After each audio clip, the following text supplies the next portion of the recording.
Hello gardeners, welcome to the Living Soil Lab. For decades, vermicomposters have been told one ironclad rule: never, ever put citrus peels in your worm bin. The advice is so widespread that it's become gospel in gardening communities, repeated without question from beginner guides to experienced composters. But what if this sacred rule is based more on assumption than actual evidence?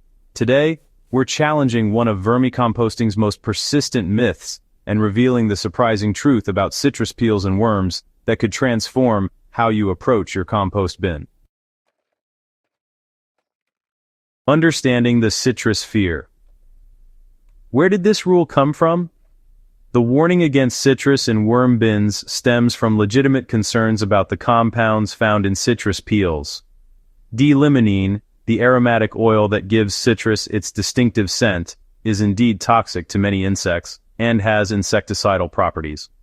Citrus peels also contain citric acid, creating an acidic environment that theoretically could harm worms who prefer neutral to slightly alkaline conditions. Additionally, the thick, waxy cuticle on citrus peels resists decomposition, leading many to believe worms simply won't eat them.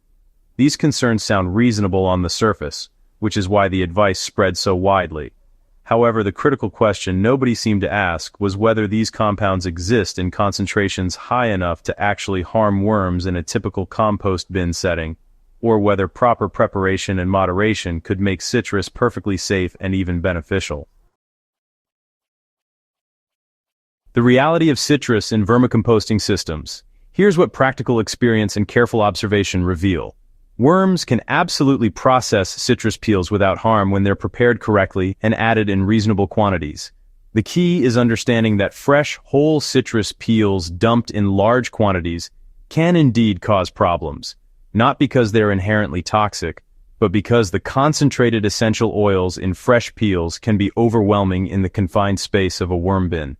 However, when citrus peels are chopped into small pieces, allowed to dry slightly or freeze first, and added gradually as part of a diverse diet, worms process them just like any other food waste.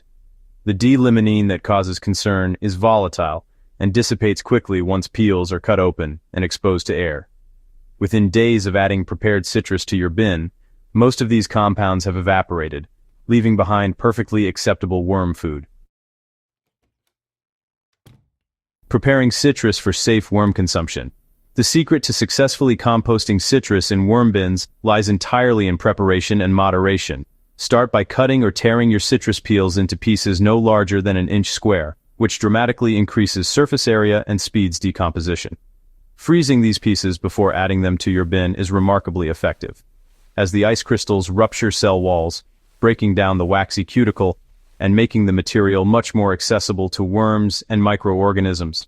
Alternatively, letting chopped peels sit exposed to air for 24 hours allows volatile oils to dissipate naturally.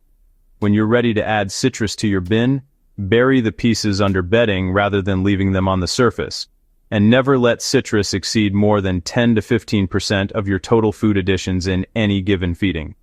This measured approach ensures that any potentially irritating compounds remain diluted within the larger bin ecosystem. The hidden benefits of including citrus in your worm bin are honestly pretty remarkable. Beyond simply being safe, citrus peels actually offer several advantages that pure citrus avoiders miss out on entirely. The peels are rich in nitrogen, calcium, and trace minerals that contribute to more nutritious worm castings. The remaining d-limonene, in small concentrations, can actually help deter fruit flies and other pests that plague worm bins, creating a natural pest management system. Citrus peels also add valuable diversity to your worm's diet, and dietary diversity consistently produces healthier worm populations and richer castings. The slightly acidic nature of decomposing citrus can actually benefit bins that have become too alkaline from excessive paper or cardboard bedding, helping maintain the optimal pH range.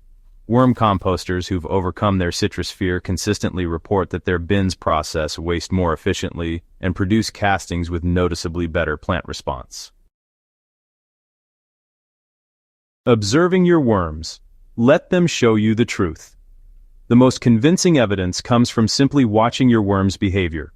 When properly prepared citrus is added to a healthy bin, worms will gradually move toward and begin processing it, typically within a few days to a week, as the volatile compounds dissipate.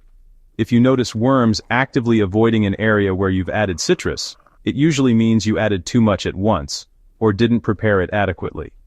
The solution isn't to avoid citrus forever, but rather to adjust your approach. Try smaller amounts, better preparation, or longer waiting periods between citrus additions. Your worms will communicate clearly, through their behavior, whether your technique needs refinement.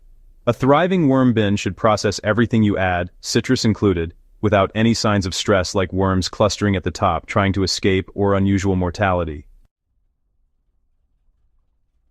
Embracing the full spectrum of compostable materials is, honestly, a game changer.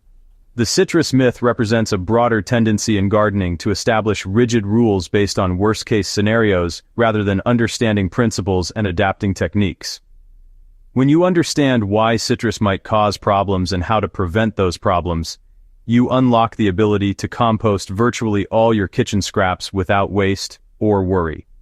This same thoughtful approach applies to other commonly feared additions like onions, garlic, and even small amounts of dairy or meat in outdoor systems where pests aren't a concern. The goal isn't creating a list of forbidden items, but rather developing the skills to process diverse organic materials safely and effectively. Start experimenting with citrus in your worm bin today using the preparation methods outlined here, and observe the results for yourself. Your worms, your compost, and your garden will all benefit from the expanded diversity of nutrients cycling through your system. Subscribe to The Living Soil Lab for more myth-busting vermicomposting techniques and evidence-based approaches to building truly living soil, and share your citrus composting success stories with fellow gardeners ready to challenge conventional wisdom.